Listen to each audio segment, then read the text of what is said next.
Hey guys, karibuni sana. My name is Kikonyelea. Welcome to the book club series. So for the month of September, I was chiming in and I was actually reading through 365 Days with Self-Discipline.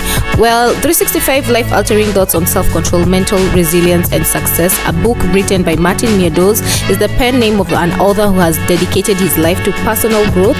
He constantly reinvents himself by making drastic changes in his life. Over the years, he has regularly fasted for over 40 years, taught himself 2 foreign languages, lost over 30 pounds in 12 weeks, ran several businesses in various industries, took ice-cold showers in baths, lived on a small tropical island in a foreign country for several months, and wrote a 400-page novel's worth of short stories in 1 month.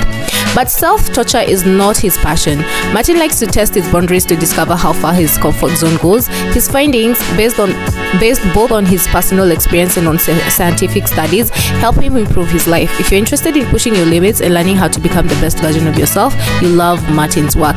If there's one thing that self-discipline is not, it's definitely not instant, honey. It takes months, if not years, to develop powerful self-control that will protect you from impulsive decisions, laziness, and procrastination and inaction. You need to exhibit self-discipline day in, day out, 365 days in a year.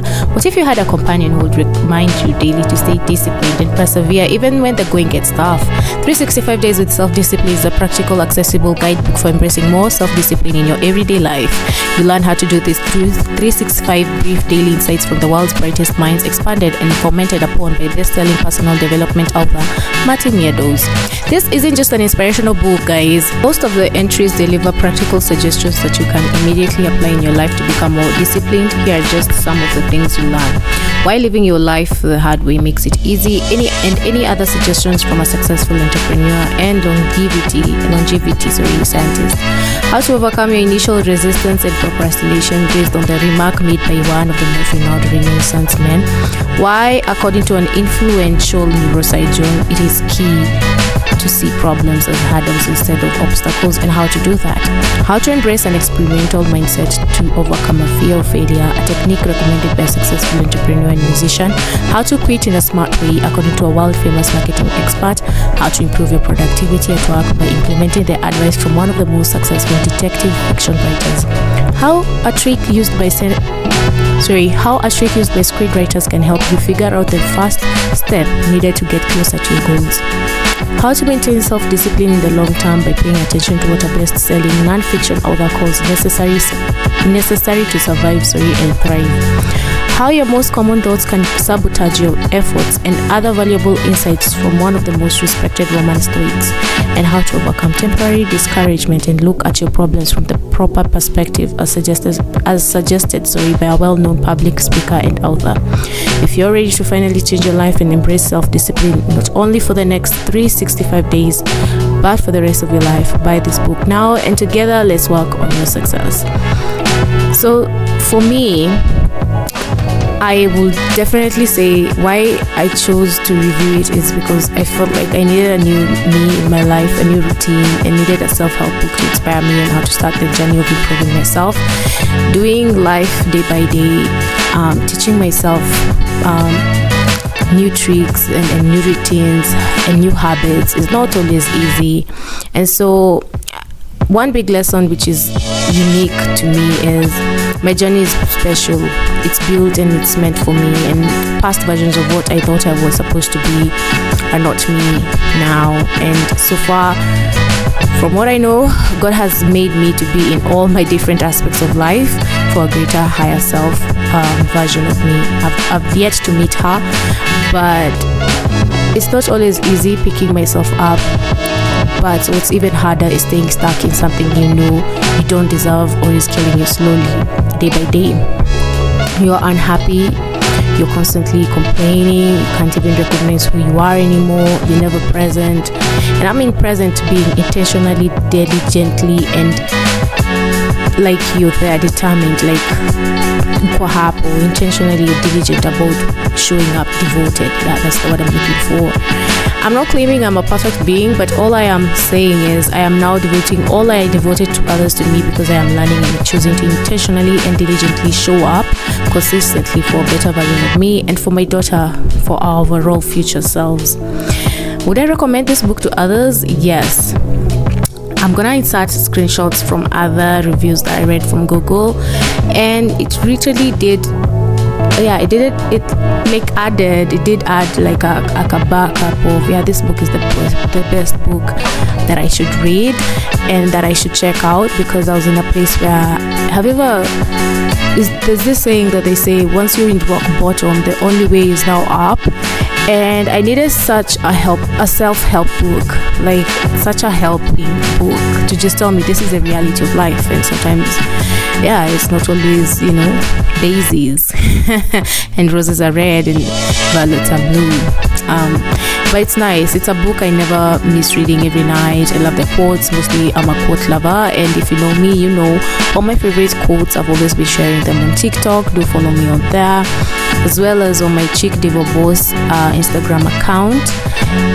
If you also love quotes like me, I find them to be affirmations, and I really love reflecting back on some of the quotes that I've picked up alongside my Google Docs.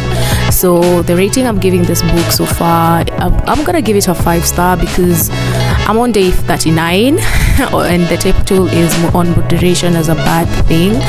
And one thing I learned about moderation as a bad thing is, and I'm gonna read that chapter out loud to you guys to see how good this book is.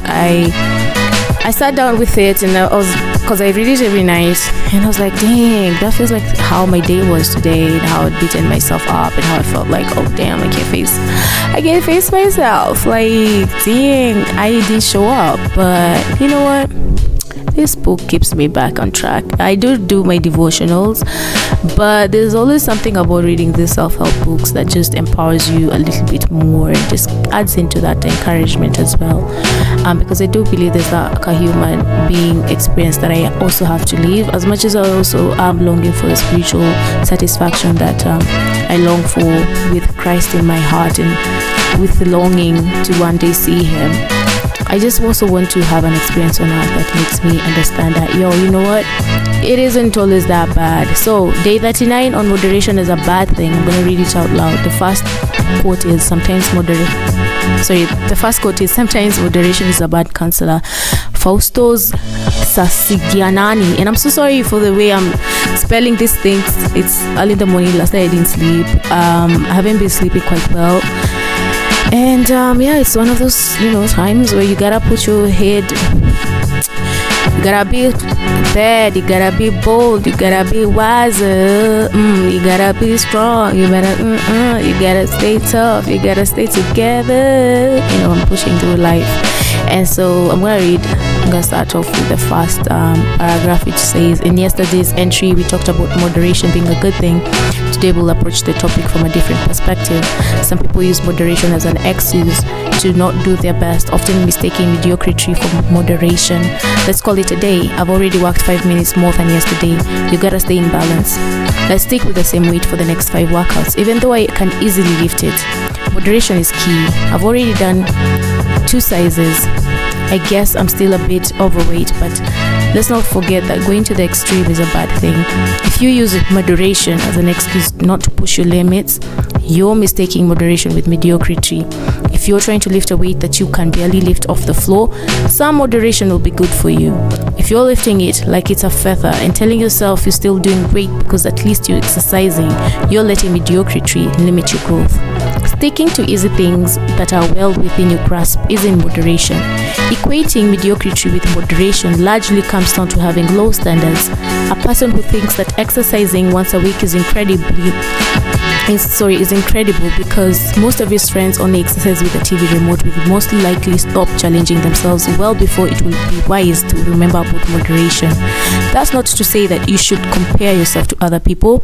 Compare yourself to yourself from the past. If today, a year since you started to exercise, you're still performing the same exercises with little to no improvement, perhaps you've confused moderation with self-congratulation. Moreover, as we've already covered when talking about moderation is a good thing, you should also apply moderation to moderation itself. It's impossible to always follow the middle path. Sometimes you'll zig, sometimes you'll zag. One day you might spend 12 hours working on an important project so that you can spend the entire next day with your family. There's nothing unbalanced in it, as long as you move from an extreme in one thing, like work, to an extreme in another, like family. without staying too long in either one. For me, I do believe this page meant balance is key. In all that you do in this life, balance is absolutely key. So this is where I'm gonna end this book review. I hope you guys enjoyed this review. I watch other people's book reviews and I always long for an in-depth favorite chapter read or something, and they never literally go to those depths. And well, I don't know, I say grab the book. I mean, if you're longing for good self-help book, we are already headed to Q4. Grab this book. It's an amazing read. Take your time with it and show up consistently in everything that you do. As always, don't forget to keep it glowy plus blessed. My name is Kikonyela. I'm wishing you all the best. Mwah. Goodbye, guys. Thank you also for listening and reaching out as well on my blog. Thanks, guys. Bye.